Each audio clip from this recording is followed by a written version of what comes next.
है welcome back everyone. चलिए आज हम क्वेश्चन सॉल्व करेंगे अ स्पेशल नंबर। ठीक, ये क्वेश्चन हैकर अर्थ पर अवेलेबल है। इस क्वेश्चन को समझने की कोशिश करते हैं आज। क्वेश्चन क्या कह रहा है? A number n is said to be special if the sum of its digits is divisible by 4। यानी सपोज करो हमारे पास कोई नंबर है n is equals to let's say 1 2 3। तो अगर इसके डिजिट्स का सम करें 2 + 1 3 3 + 3 6। क्या 6 इज डिविजिबल बाई 4? आंसर है no. That means 1 2 3 is not a special number. ठीक, आगे समझते हैं। मतलब ये बेसिक आइडिया था जिससे हमें समझ सकते हैं कि स्पेशल नंबर किसे बोलेंगे हम लोग। आगे क्वेश्चन क्या कह रहे हैं? For a given integer a, हमें कोई एक नंबर ए मिलेगा। ठीक है, फाइंड एन, हमें एन पता करना है। Such that N is special number, N special होना चाहिए। That means A may be special ना हो। बोला गया है एन ग्रेटर इक्वल ए होगा, यानी कि एन की जो वैल्यू है, मान लो कि ए की वैल्यू में 1 2 3 देता, तो एन क्या हो सकता है? इतना तो श्योर है कि 1 2 3 से तो बड़ा ही नंबर लेना है तुम्हें। और वो जो नंबर तुम पिक करोगे 124 हो सकता है वो, या फिर 125, डिपेंडिंग कि तुम कौन सा भी नंबर लो, वो स्पेशल नंबर होना चाहिए। ठीक, और वो तुम कोई सा भी नहीं ले सकते। सोचो अगर मैं 123 से बड़े नंबर की बात करूँ तो बहुत सारे नंबर्स पॉसिबल हैं। हमें इनमें से वही नंबर लेना है जो मिनिमम हो, यानी जो सबसे क्लोजेस्ट होगा 123 के। लेट्स से 125 ट्राई करते हैं। तो 5 + 2 7, 7 + 1 8, यही हमारा सबसे क्लोजेस्ट आंसर रहने वाला है। यानी 123 अगर मैं ए में पास करूं तो हमारा एन जो है वो 125 होगा, और 125 इज़ आर आंसर। क्वेश्चन समझ में आया क्या कह रहे हैं? क्वेश्चन को एक बार और समझ लेंगे, उससे पहले इनपुट फॉर्मेट वगैरह एक बार समझ लेते हैं क्या कह रहा है ये। क्वेश्चन में इनपुट फॉर्मेट है कि हमें टेस्ट केसेस टी इनपुट कराने हैं, denoting number of test cases, और फॉर ईच टेस्ट केस हमें एक इंटीजर ए लेना है एंड देन फाइंड करना है N that satisfies the above condition. Okay, चलो एग्जांपल से समझने की कोशिश करते हैं। एग्जांपल क्या है इनका? कलर ग्रीन ले लेते हैं। चलो, हमारे पास टेस्ट केसेस यानी टी की वैल्यू 2 गिवन है। फिर कह रहा है पहला नंबर ए आया 432, इसके डिजिट्स का सम निकालो एक बार। अगर सम निकालोगे डिजिट्स का तो 4 + 3 + 2 and that is 4 + 3 7, 7 + 2 9। 9 mod 2, 9 mod 4 अगर करूँ मैं, यानी सम का जो मॉड है 4 के साथ करके चेक करूँ, तो हमें आंसर 0 नहीं मिलेगा, मतलब रिमाइंडर कुछ बच रहा है। दैट इम्प्लाइज कि हमारा जो 432 है it is not a special number, not a special number. और अगर ये स्पेशल नंबर नहीं है तो हमसे मांगा गया है find N, and that N should be greater equal N, यानी जो हमारा एन है वो ग्रेटर इक्वल ए होना चाहिए। वो ए भी हो सकता है और ए से एक बड़ा नंबर होगा, बट मेक श्योर कि एन स्पेशल नंबर हो। एंड दूसरी कंडीशन क्या है? एन मिनिमम होना चाहिए, क्योंकि अगर बड़े नंबर की बात करें तो बहुत सारे स्पेशल नंबर मिल जाएंगे जो ए से बड़े हैं, हमें उनमें से सबसे छोटा वाला नंबर बताना है। क्वेश्चन समझ में आया क्या कह रहा है? जैसे यहाँ समझना 432 था, 432 तो हुआ नहीं, तो हमने इससे 433 चेक किया, 434 चेक किया, 435 पर जाके हमारा कंडीशन सेटिस्फाई हो गया। इसके लिए चेक करोगे तो आंसर क्या बनेगा? 4 + 3 7, 7 + 3 10। ये भी हमारा सेटिस्फाई नहीं कर रहा है, ये 11 सेटिस्फाई नहीं कर रहा है। इनके डिजिट्स का सम 12 आ रहा है, यानी कि ये नंबर जो है वो स्पेशल नंबर है, और ये स्पेशल नंबर हमारा ए से बड़ा भी है। इस कारण से ये है हमारा आंसर एन। ठीक है, आई होप समझ में आ गया होगा क्वेश्चन। वैसे ही हम 99 के लिए चेक कर सकते हैं। जब 99 देखोगे तो इनके डिजिट्स का सम कितना होगा? 18, दैट इज 9 + 9। तो 18 क्या डिविजिबल है 4 से? आंसर है नो। दैट इम्प्लाइज कि ये तो हमारा स्पेशल नंबर हुआ नहीं। अगला नंबर चेक करो 100, क्या 100 है? 100 डिविजिबल बाई 4 अगर चेक करोगे तो तुम्हें क्या मिलने वाला है? 100 को इससे 4 से डिवाइड करो तो 25 टाइम्स माई गेस ख़त्म हो जाना चाहिए। लेकिन हाँ, वेट अ मिनट, ये जो 100 है हम सीधा 100 को डिवाइड नहीं करना, अपने को समझना ये चीज़ क्या है। ये बहुत बड़ी गलतियाँ ना ये हो जाती हैं कई बार। हमसे बोला गया है डिजिट्स का सम, यानी 1 + 0 + 0 दैट इज़ 1। क्या 1 डिविजिबल बाई 4 से? आंसर है स्टिल नो। तो आगे बढ़ो भाई, 101 पे आकर चेक करो। 101 में डिजिट्स का सम 1 + 0 + 1 दैट इज़ 2। क्या 2 डिविजिबल है 4 से? नहीं है। 102 के लिए चेक करो, फिर से नहीं है। 103 के लिए चेक करो, 1 + 0 + 3 that is 4। Yes, this is divisible by 4, इसलिए हमारा आंसर क्या है? 103। क्वेश्चन समझ में आ गया क्या है? अप्रोच की बात करते हैं एक बार। अप्रोच क्या हो सकता है इसका? तो जो मुझे समझ में आ रहा है अभी अप्रोच वो ये है कि हमें ना पहले सम पता करना पड़ेगा हर एक बार। आपको क्या करना होगा कि आप ना जितने भी नंबर, मान लो आपको ए मिलता है 432, तो आप इसका पहले डिजिट सम निकालो।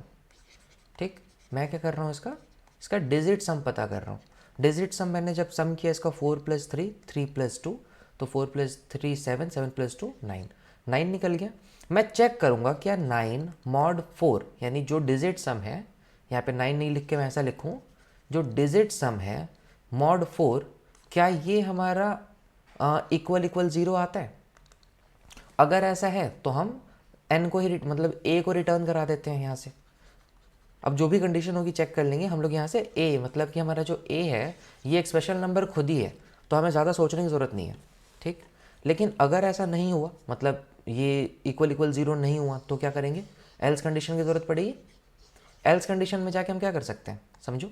हमने क्या किया कि इस जो a है ना, इस एक a को एक इंक्रीमेंट कर देते हैं, यानी a की वैल्यू ऑफ 433 कर देते हैं, और सेम चीज़ इसका डिजिट सम निकालते हैं और वही सेम चीज़ें चेक करते हैं।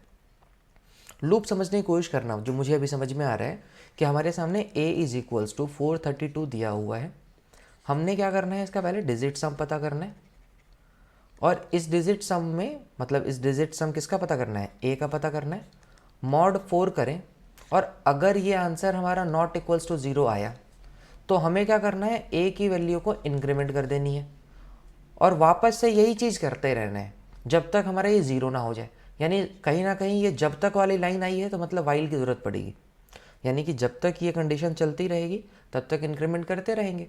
अगर ये सेटिस्फाई कर गया कि भाई इनका सम 0 आ गया, तो हम इस लूप के अंदर एंटर करेंगे ही नहीं, बाहर निकल कर यहाँ पर प्रिंट करा देते हैं इस a की वैल्यू को। समझ में आया? अब सारा खेल है इस डिजिट सम के ऊपर कि भाई ये कैसे निकालेंगे। तो चलो इसको एक अलग ना फंक्शन में डिफाइन कर लेते हैं कि हम लोग इस डिजिट सम को किसी एक फंक्शन से निकाल के देखते हैं, फिर इसका कोड ट्राई करेंगे कि कोड कैसे कर सकते हैं। ठीक है, तो अगर मेरे को इस डिजिट सम के लिए निकालना है तो मान लो मैं एक फंक्शन बना देता हूँ, डेव डिजिट सम, और इसको क्या इनपुट में मिल रहा होगा, नंबर मिल रहा होगा। तो मेरे को अंदर आने के बाद सम करना है तो सम नाम का वेरिएबल इनिशियलाइज कराना होगा। फिर क्या कराना होगा, जैसा आपने सी प्रोग्राम बेसिक प्रोग्रामिंग में पढ़ा होगा कि हमें अगर नंबर को स्प्लिट करना होता है, डिजिट्स लेने होते हैं, तो क्या करते हैं हम लोग, याद होगा, n मॉड 10 करने से हमें लास्ट डिजिट मिलना शुरू हो जाता है, लास्ट डिजिट यानी रिमाइंडर बचना शुरू हो जाता है, और नंबर को डिक्रीमेंट कर दो, n is equals to n/10। तो इस तरीके से नंबर छोटा भी होता जाएगा और हमें लास्ट डिजिट मिलता जाएगा। तो यहाँ सम कैसे निकाल सकते हो, ऐसा कर सकते हैं हम लोग, फॉर i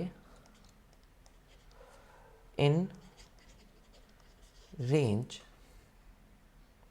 जब फॉर आई रेंज की ज़रूरत क्या पड़ेगी, सोचो, हम जो सोच रहे हैं उसके अकॉर्डिंग तो फॉर की ज़रूरत है ही नहीं। शायद यहाँ पर हमें वाइल लूप की ज़रूरत पड़ेगी। While n is greater than 0, जब तक ये n ख़त्म ना हो जाए पूरे तरीके से, डिवाइड करते करते मैं पूरा n ख़त्म ना कर दूँ, तब तक मेरे को सम निकालना है। सम प्लस इज इक्वल्स टू, मेरे को क्या सम करना है, n का मॉड्यूलस पार्ट यानी सिर्फ रिमाइंडर पार्ट निकालना है और n को डिक्रीमेंट कर देना है। जैसे ये होता रहेगा तो लास्ट में मेरे को डिजिट सम मिल जाएगा, और बाहर निकल के मैं यहाँ से क्या रिटर्न करा देता हूँ, रिटर्न करा देता हूँ सम की वैल्यू। तो अब यही वाला सम जो है, जो यहाँ से ये सम आएगा, ये सम रीडायरेक्ट होकर यहाँ पहुँचेगा, और हम लोग चेक करेंगे क्या सम ऑफ डिजिट 4 से डिविजिबल है। अगर डिविजिबल हुआ तो भाई वो है स्पेशल नंबर, वही प्रिंट हो जाएगा। अगर नहीं हुआ तो नंबर को एक इंक्रीमेंट करेंगे और दोबारा से हम चेक करेंगे यहाँ पे आकर के। ये प्रोसेस समझ में आया क्या हो रहा है? इस प्रोसेस को एक बार कोड करके ट्राई करो, उसके बाद इस वीडियो को इसके आगे देखना, क्योंकि मैं एक बार आपको कोड समझा दूँ। कोड करके देख लेते हैं हम लोग कोड कैसे होगा। तो अप्रोच यही लगाऊंगा मैं, आप इसको एक बार खुद से ट्राई करो टाइप करने का। तब तक मैं ये मान रहा हूँ कि आपने अब ट्राई कर लिया होगा, तो मैं अब कोड ट्राई करता हूँ। यहाँ पे शुरू करते हैं हम लोग। तो मेरे को क्या करना है, पहले मेरे को फंक्शन बनाना था। मैंने बोला डेफ डिजिट सम, और इसको इनपुट में n मिल रहा है। इस n में अंदर जाने के बाद हमने क्या बोला, सम नाम का कोई वेरिएबल बना लो 0, और जब तक ये वाइल जो है, मतलब ये जो n है, ये 0 नहीं हो जाता है ना, मतलब पूरे तरीके से ख़त्म नहीं हो जाता, तब तक हमें अपने इस प्रोग्राम को चलाते रहना है। और क्या करना है, सम में कुछ ऐड करना है। क्या ऐड करना है भाई, तो हमें उसका मॉडुलस पार्ट ऐड करना है, सिर्फ रिमाइंडर पार्ट ऐड करना है और n को डिक्रीमेंट करना है। ये बात समझ में आई क्या किया हमने? और ये होता रहेगा जब तक हमारा नंबर बचा हुआ है और लास्ट में हम क्या रिटर्न करा देंगे यहाँ से, रिटर्न सम की वैल्यू को रिटर्न करा देंगे। फंक्शन तो बना लिया। अब क्या करना था, यहाँ पे देखो इनपुट केसेस कैसे कह रहा है ये, हमें फर्स्ट लाइन पे टी इनपुट कराना है, यानी मैंने टी टेस्ट केसेस इनपुट करा लिए यहाँ से, इंट इनपुट।